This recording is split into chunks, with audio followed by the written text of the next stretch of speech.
এই খেজুর গাছের পাতায় যদি আল্লাহ কবরের আযাব বন্ধ করে দেয়, তো আমরা সারাদিন রোজা রেখে যে মসজিদে ইফতারি দিই, ইফতারি দেওয়ার সময় যদি একটা খেজুর রোজাদারের খাওয়ানো হয়,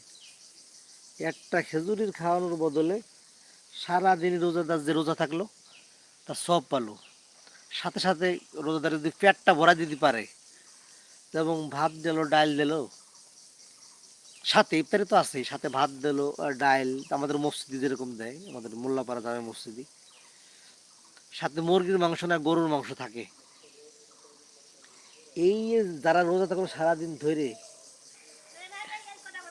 এগুলো খালো, খাওয়ার পরে অন্তর থেকে, আত্মা থেকে যে দোয়াটা আসলো, আল্লাহ এই মানুষটা কত কষ্ট করে জমিতে কাজ করে ফসল ফলে, ফসল বিক্রি করে মসজিদে ইফতারি দিল, তো এই যে যে